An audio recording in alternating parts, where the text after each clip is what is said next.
नमस्कार साथियों। WLI के लिए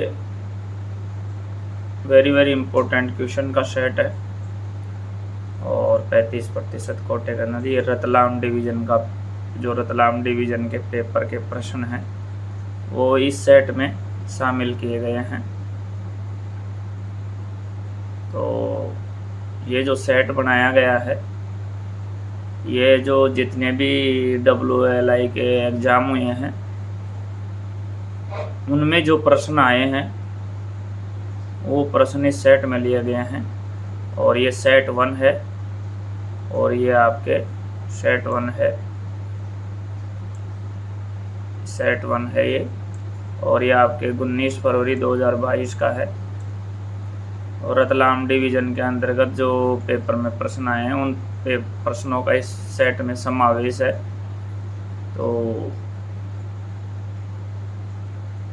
ये आपके लिए इम्पोर्टेंट हो जाता है। क्यों हो जाता है? क्योंकि ये जो प्रश्न हैं ये मन से नहीं बनाए गए हैं या कोई मॉडल पेपर से नहीं लिए गए हैं, ये जो एग्ज़ाम में आए हैं वही प्रश्न हैं। तो चलिए पहला प्रश्न देखते हैं क्या है।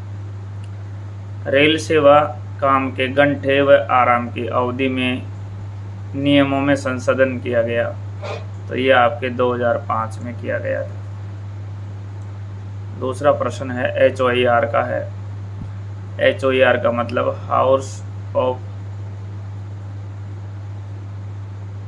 एम्प्लॉइज रेगुलेशन, इसकी फुल फॉर्म होती है और उसके से संबंधित इसको 4 भागों में बांटा गया, आप जानते ही हैं। इंटेंसिव, कंटिन्यूस, एक्सक्लूडेड और एसेंशियल इंटरमीडिएट यानी अनिवार्य रूप से आरामी यानी गहन निरंतर और बहिष्कृत और अनिवार्य रूप से अविरामी, 4 भागों में बांटा गया है। ये वेरी इंपॉर्टेंट चैप्टर है HOER। इसमें से 5-7 प्रश्न आते हैं। तो इसमें प्रश्न क्या है, कामगारों के मामले में गहन निरंतर और अनिवार्य रूप से अविरामी में लॉग ऑन का क्या मतलब है। तो यहाँ लॉग ऑन का मतलब है कि इंटेंसिव में 8 घंटे से अधिक की ड्यूटी, निरंतर में 10 घंटे से अधिक की ड्यूटी और EI में 12 घंटे से अधिक की ड्यूटी, ये लॉग ऑन का मतलब है। नेक्स्ट है HOER की फुल फॉर्म, आपको ध्यान में होनी चाहिए। तो HOER की फुल फॉर्म होती है हाउर्स ऑफ एम्प्लॉइज रेगुलेशन होती है। यहाँ जो पूछा है hours of work and period of rest rules 1961 were formed under the Indian railways act 1890।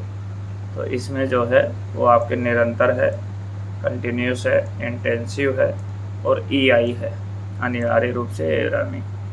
और चौथा है आपके एक्सक्लूडेड बहिष्कृत। तो ये 4 प्रकार हैं HOER में कर्मचारियों के वर्गीकरण के। ये रूल्स 1961 के हैं HOER के, ये आपको ध्यान रखने वाली बात है। ये प्रश्न यहाँ बनता है। चलिए नेक्स्ट प्रश्न है, जो सुपरवाइज़र होते हैं, सुपरवाइज़र का मतलब JE और SSE, वो किस श्रेणी में आते हैं। तो वो एक्सक्लूडेड बहिष्कृत में आते हैं। वेरी इंपॉर्टेंट प्रश्न है, एग्जाम में आया हुआ है। रतलाम डिवीज़न का ये पेपर है, उसमें से क्वेश्चन लिए हुए हैं। अनुकंपा के आधार पर नियुक्ति कितने वर्षों के भीतर होना अनिवार्य है। तो अनुकंपा के आधार पर जो नियुक्ति होती है, कर्मचारी की डेथ हो जाती है, उसकी जगह पे जो उसका बेटा बेटी या उसकी मैडम या आश्रित कोई भी आए, वो 5 वर्ष के अंदर अंदर हो जानी चाहिए। 5 वर्ष का ये रूल है। वेरी इंपॉर्टेंट प्रश्न है साथियों, याद रखिएगा। नेक्स्ट है, रेल सेवा काम के घंटे व आराम की अवधि नियमों में संशोधन किया गया। तो ये आपके दोबारा कैसे आ गया। नेक्स्ट है, अनुकंपा नियुक्ति में 18 वर्ष की आयु प्राप्त होने पर कितने वर्षों के भीतर आवेदन प्रस्तुत कर देना चाहिए। तो वो 2 वर्षों के बीच में 2 वर्षों के भीतर आवेदन प्रस्तुत कर देना चाहिए। नेक्स्ट है, अनुकंपा में नियुक्ति में ऊपरी आयु सीमा में छूट को मंजूरी देने में कौन सक्षम है। तो DRM महोदय सक्षम है आपके। वर्कशॉप में CWM साहब हैं। देश में उचित मजदूरी संरचना के लिए दिशा निर्देश प्रदान करने के लिए उचित मजदूरी पर समिति का गठन किया गया था, तो वो 1968 है, ध्यान रखिएगा साथियों। कर्मचारियों की मजदूरी से कटौती की कुल राशि 50% प्रतिशत से अधिक नहीं होनी चाहिए। ये वेरी इंपॉर्टेंट क्वेश्चन। नेक्स्ट है साथियों, ये आपकी एडवाइस के लिए है। हिंदी में प्रश्न पढ़ने पर समझ में नहीं आता है तो आपको अंग्रेजी वर्जन पढ़ना चाहिए। एग्ज़ाम में अंग्रेजी वर्जन ही माना जाता है। अंग्रेजी में ऑप्शन अलग हैं, हिंदी में अलग हैं, तो अंग्रेजी का ही माना जाता है। ये इसका बहुत ध्यान रखिएगा साथियों, ये आपके लिए एडवाइस है। यहाँ FMA की फुल फॉर्म पूछी गई है साथियों। तो FMA की फुल फॉर्म होती है fixed medical allowance. Fixed medical allowance ये आपके FMA की है। RDSO की फुल फॉर्म पूछी गई है यहाँ। तो RDSO के लिए research design and standard organization, ये लखनऊ में आपके, लखनऊ कहाँ पड़ता है? यूपी में पड़ता है।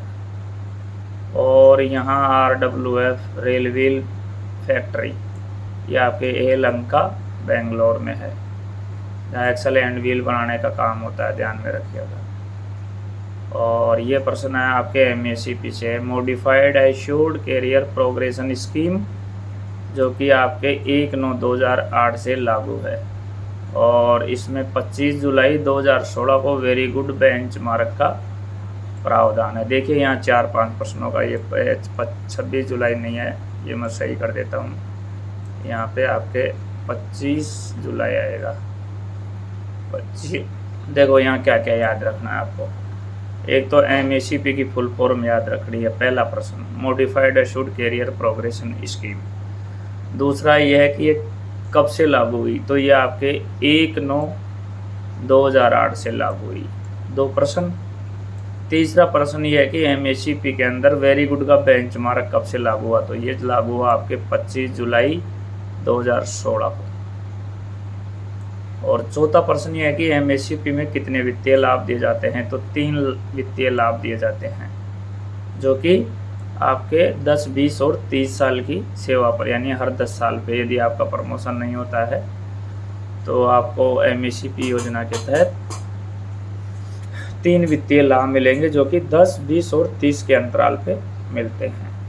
ये उन कर्मचारियों के लिए लाई गई थी जिनका प्रमोशन नहीं होता था, वो जिस ग्रेड में आते थे उसी में रिटायर हो जाते थे। तो इनको इसमें क्या होता है कि केवल वित्तीय लाभ मिलते हैं, इसमें पद या कैटेगरी चेंज नहीं होती है, ये ध्यान रखिएगा। और ये 1/9/2008 से लागू हुआ है, ये डेट आपको याद रखनी है, मोस्ट इम्पोर्टेंट है। आप चाहे तो डायरी कॉपी में लिख सकते हैं, ये मोस्ट इम्पोर्टेंट है।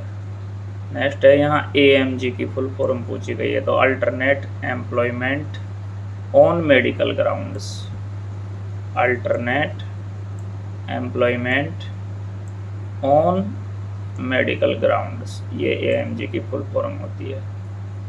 नेक्स्ट प्रश्न है आपके लिए, कारखाना अधिनियम 1948 की धारा सेक्शन 46, ये सेक्शन 46 नहीं होना चाहिए, ये सेक्शन 16 होना चाहिए, ये गलत लिख रहा है यहाँ, 16 होना चाहिए, सेक्शन 16 में है ये।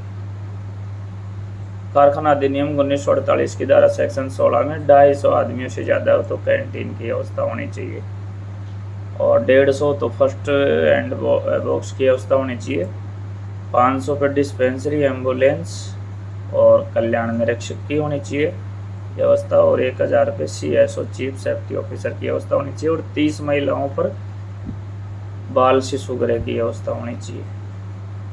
EWS का रिजर्वेशन कितना % है, तो यहाँ 2 चीज़ याद रखिएगा।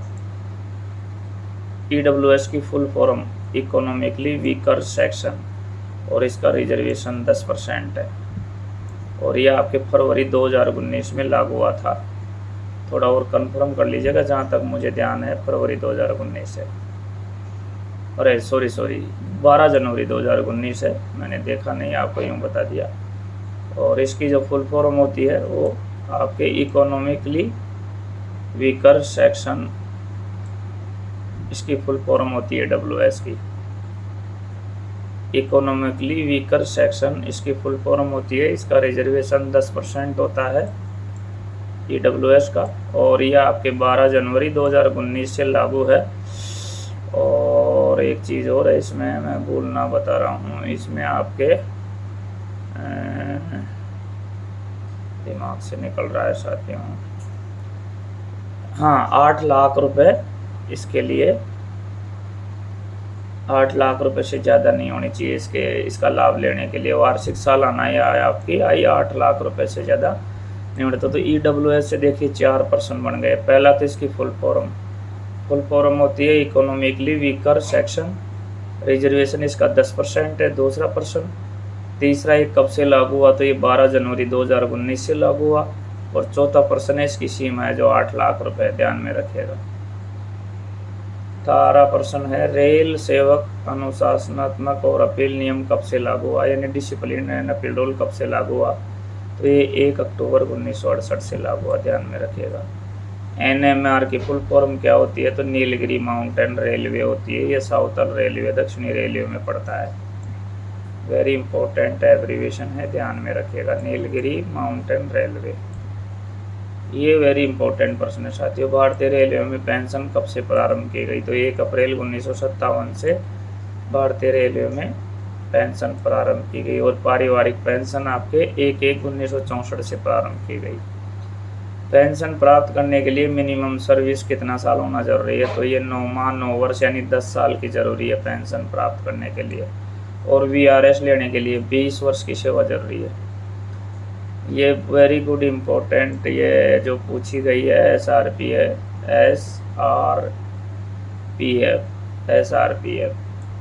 इसकी फुल फॉर्म क्या होती है, तो इसकी फुल फॉर्म होती है state railway provident fund scheme,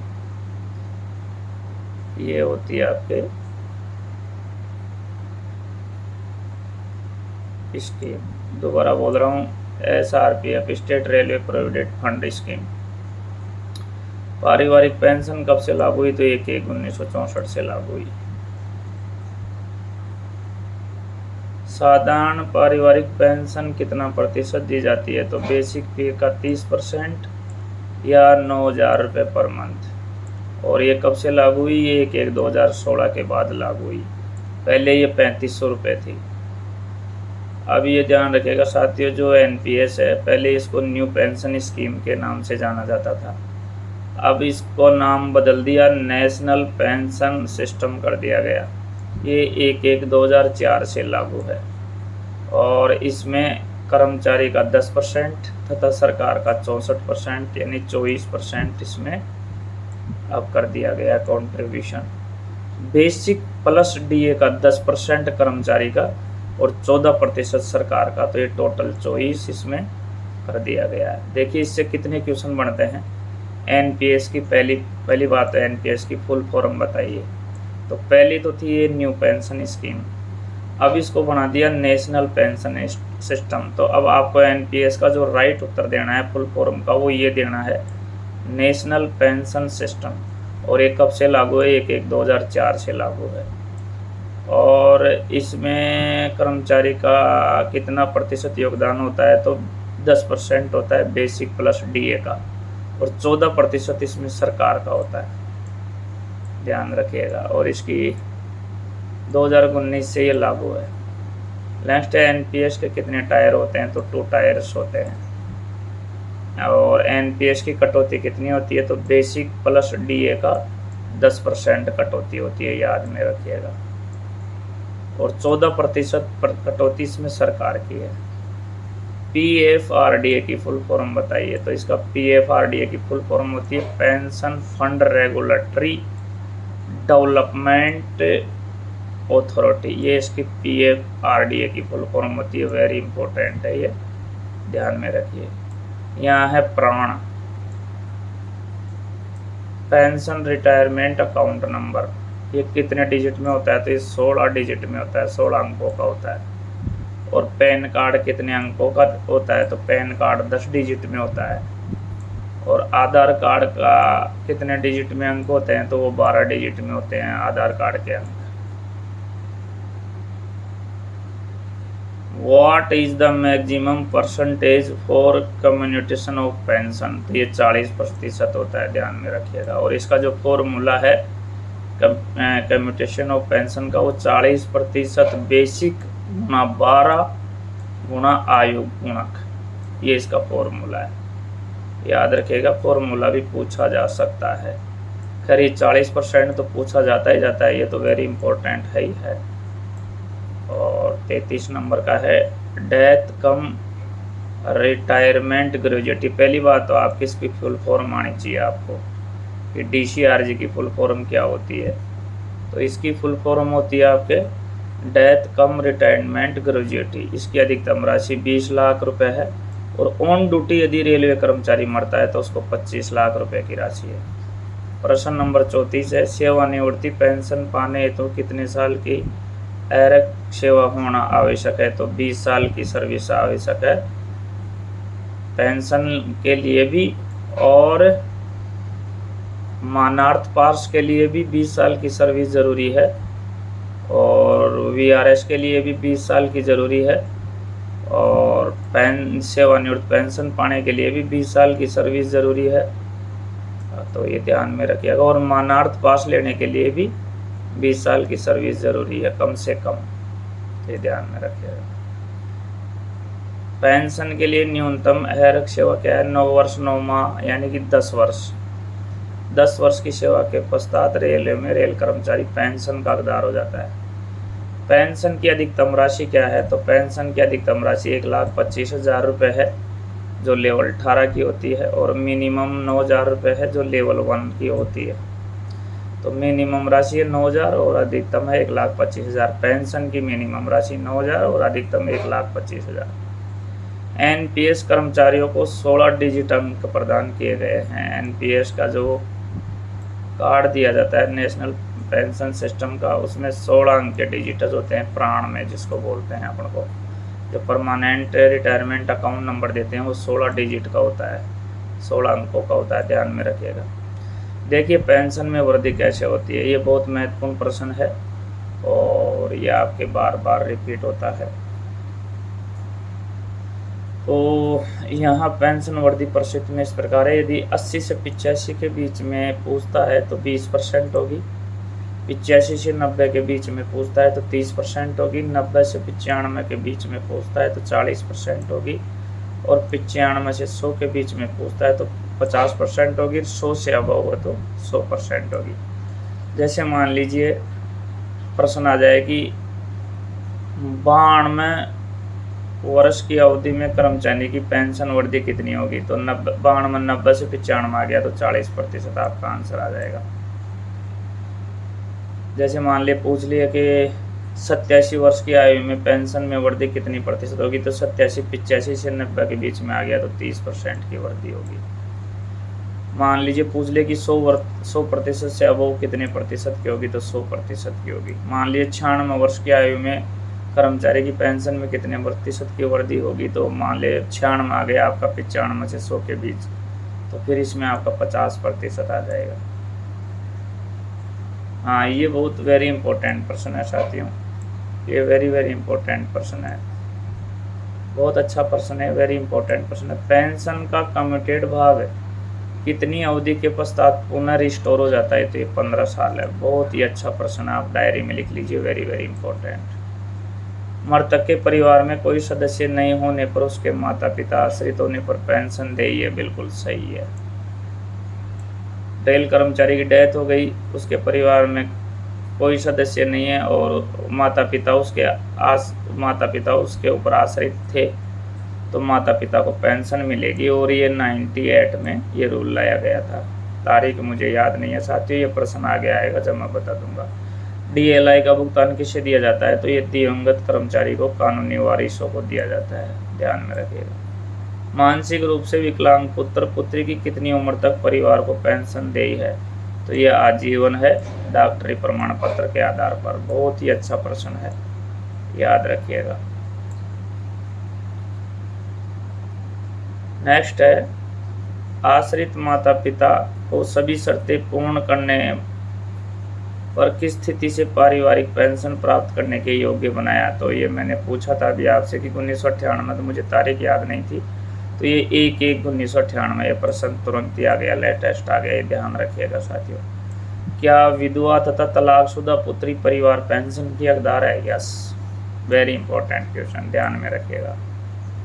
क्या विधवा तलाकशुदा पुत्री परिवार पेंशन की हकदार है? यस। क्या तलाकशुदा पत्नी के बच्चे परिवार पेंशन के हकदार हैं? Yes, very important. क्या सेवानिवृत्त पश्चात किए गए विवाह की विधवाएं परिवार पेंशन के हकदार है? यदि रेलवे कर्मचारी सेवानिवृत्त हो जाता है और उसके बाद विवाह करता है और वो मर जाता है तो उसकी विधवा परिवार पेंशन की हकदार है। यस। गुमशुदा व्यक्ति के परिवार को एफआईआर की प्रति सहित भुगतान हेतु आवेदन प्राप्त होने पर तुरंत कौन कौन से भुगतान किए जा सकते हैं? तो देय वेतन, उसका पीएफ, उसका अंशदान और छुट्टी का नकदीकरण, ये उसको तुरंत भुगतान कर दिए जाएंगे। यदि रेलवे कर्मचारी गुमशुदा हो गया और उसकी एफआईआर दर्ज करा दी थाने में और एफआईआर की प्रति सहित उसको अगर आवेदन करते हैं तो उसका जो देय वेतन है, पीएफ है, उसका अंशदान है, छुट्टी का नकदीकरण उसको तुरंत कर दिया जाएगा। वेरी इंपॉर्टेंट प्रश्न।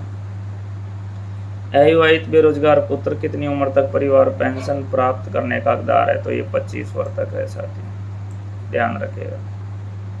गुमशुदा व्यक्ति के मामले में एफआईआर से 1 वर्ष समाप्त होने पर कौन से भुगतान किए जा सकते हैं? तो उसमें आपका आता है gratuity, family pension, government contribution towards PF, ये आपके आ जाएंगे। नेक्स्ट प्रश्न है 50 नंबर का। क्या गुमशुदा के मामले में डीएलआई देय है? नहीं, गुमशुदा के मामले में डीएलआई देय नहीं है। तो नेक्स्ट प्रश्न है साथियों, सामान्य परिस्थितियों में कितनी अवधि के भीतर आवेदन करने पर बिना मेडिकल परीक्षा के कम्यूटेशन किया जा सकता है? तो वो 1 वर्ष के भीतर किया जा सकता है।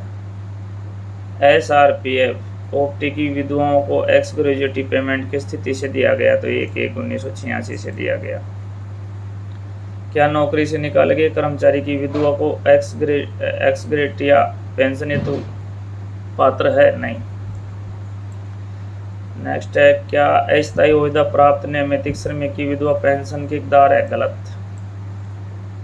एक से अधिक विधवा को कितनी पेंशन मिलेगी? दोनों को 50-50 मिलेगी। यदि किसी रेलवे कर्मचारी की 2 पत्नियां हैं और रेल कर्मचारी की डेथ हो जाती है तो उसकी जो विधवा पत्नियां अगर 2 हैं, वो 2 पत्नियां हैं उसके पास, तो दोनों को 50-50 मिलेगी।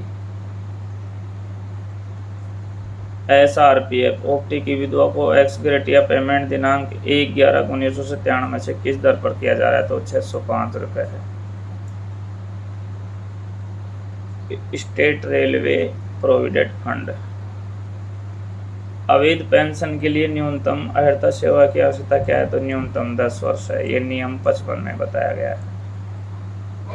नियम संख्या 64 के अधीन कौन से प्रकार की पेंशन आती है? तो अनिवार्य सेवानिवृत्ति पेंशन नियम 64 आती है, ध्यान में रखिएगा साथियों। नियम संख्या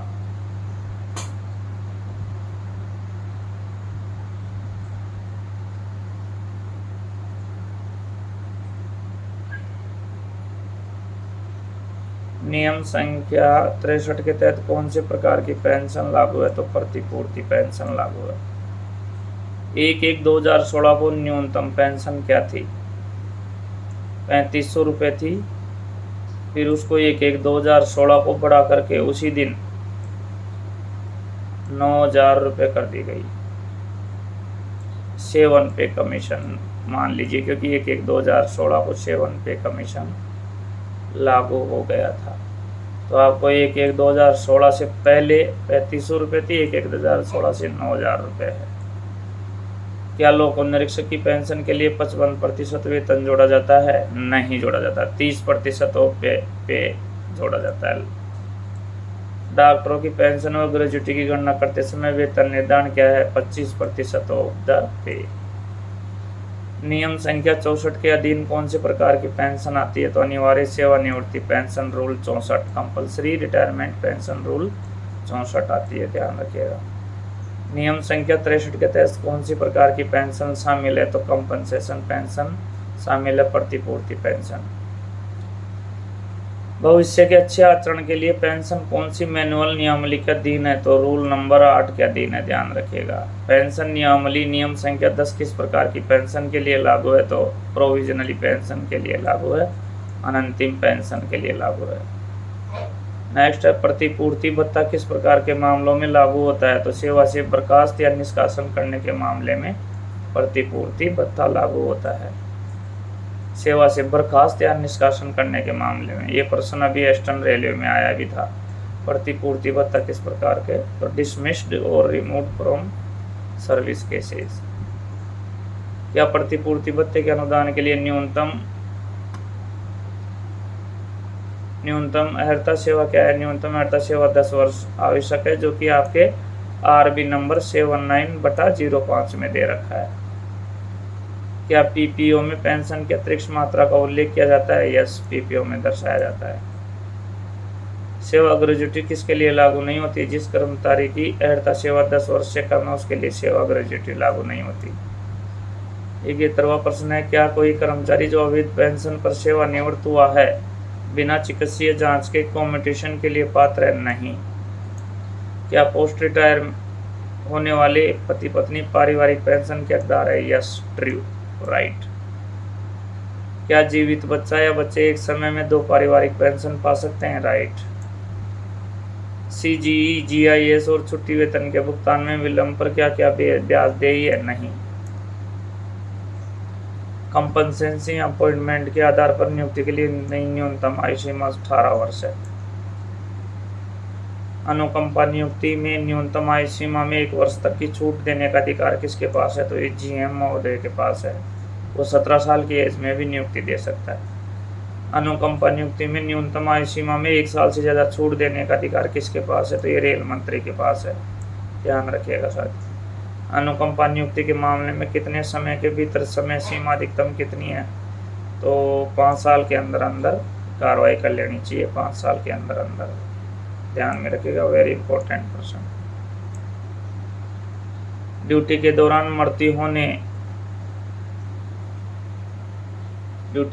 मृत्यु होने या अस्थायी रूप से विकलांग होने पर कर्मचारी के आश्रित को नियुक्ति के लिए प्राथमिकता क्या है? तो ये प्रथम है, ध्यान रखिएगा साथी।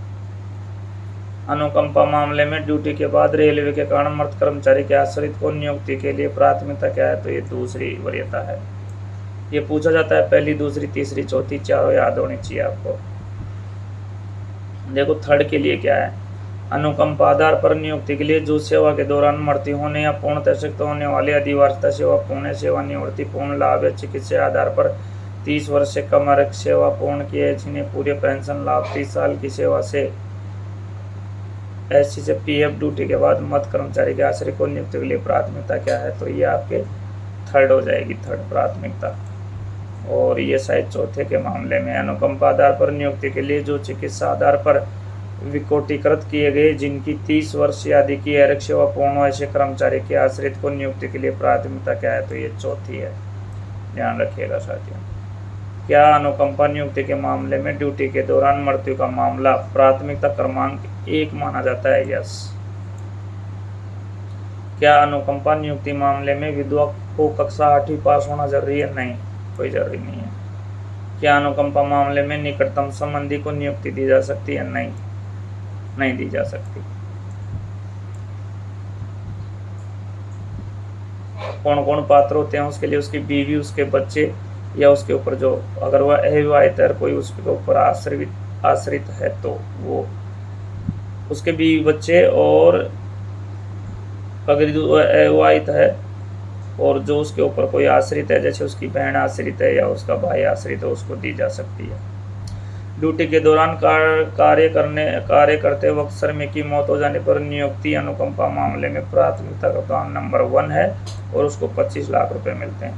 अनुकंपा मामले में ग्रुप C में नियुक्ति देने में 1 वर्ष तक छूट देने का अधिकार किसके पास है? तो GM महोदय के पास है। चतुर्थ श्रेणी मामले में न्यूनतम आयु सीमा में 1 वर्ष तक की छूट देने की सीमा नियुक्ति अनुकंपा मामले में कौन दे सकता है? तो GM महोदय दे सकते हैं। क्या 20 वर्ष का दत्तक पुत्र अनुकंपा नियुक्ति के मामले में हकदार है? यस। 20 का क्या 18 का ही हो जाता है हकदार। अवयस्क व्यक्ति को अनुकंपा नियुक्ति मामले में कितने दिनों के भीतर ही आवेदन कर देना चाहिए? 2 वर्ष के भीतर आवेदन करना चाहिए। जी वेरी इंपॉर्टेंट प्रश्न है साथियों, ध्यान में रखिएगा। यह 5 वर्ष बाद प्रथम वार्ड के अलावा अनुकंपा नियुक्ति के मामले में नियुक्ति का अधिकार किसके पास है? तो जीएम महोदय के पास है, ध्यान में रखिएगा। क्या कर्मचारी के आत्महत्या करने पर, वेरी गुड प्रश्न, बहुत ही अच्छा प्रश्न है साथियों। अगर कर्मचारी आत्महत्या कर लेता है तो उस मामले में क्या अनुकंपा नियुक्ति दी जा सकती है? बिल्कुल दी जाएगी, करेक्ट। लेकिन मेरी आपको सलाह है कि आप आत्महत्या मत करना। क्या कर्मचारी की दूसरी पत्नी व बच्चे को अनुकंपा मामले में नियुक्ति दी जा सकती है? यस, दी जा सकती है। क्या प्रति नियुक्ति पर अनुकंपा के लिए पत्नी वार्ड है, निर्भर पर कर्मचारी के प्रक्षुषित तक है? तो ये सही है। क्या पति नियुक्ति पर अनुकंपा के लिए पत्नी वार्ड है, निर्भर है कर्मचारी के प्रक्षुषित तक? यस, 95 है। अनुकंपा के आधार पर नियुक्ति का नियम किस तारीख से लागू हुआ? अनुकंपा के आधार पर नियुक्ति का, ये साथियों डिस्प्यूट मामला है, ये तारीख इसमें मुझे सही नहीं लग रही। आप कमेंट्स में बताना अनुकंपा के आधार पर नियुक्ति का नियम किस तारीख से लागू हुआ है। ये डेट मुझे सही नहीं लग रही। 30 अप्रैल 1993। सस्पेंस में हूँ।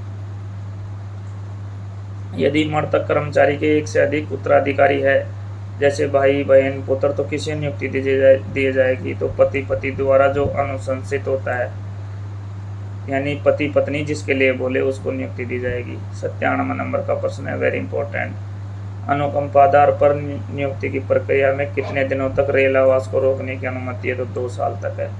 वेरी इंपॉर्टेंट प्रश्न, वेरी इंपॉर्टेंट। समूह गृह में अनुकंपा के आधार पर पति या पत्नी के अलावा अन्य उम्मीदवारों के लिए ऊपरी आयु सीमा में कितनी छूट है? तो सक्षम प्राधिकारी द्वारा छूट है। 99 समूह गृह के पर अनुकंपा नियुक्ति मामले में किस कक्षा से योग्यता शैक्षिक रूप से 8 या दी गई छूट है? तो ये पूर्व कर्मचारी की विधवा को है। लास्ट प्रश्न है साथियों, अनुकंपा आधार पर समूह गृह यानी सी कैटेगरी सी में नियुक्ति के लिए अनारक्षित उम्मीदवार को उत्तीर्ण होने का प्रावधान क्या है? तो मैं सभी बता देता हूँ। अनारक्षित के लिए है 50 अंक, और ST SC के लिए है 40 अंक, और OBC के लिए है 50 अंक। तो साथियों ये आपका पेपर रतलाम डिवीज़न का था, उसमें से ये प्रश्न लिए गए थे। तो ये अब आपके समाप्त होता है। नमस्कार, thanks for watching this video.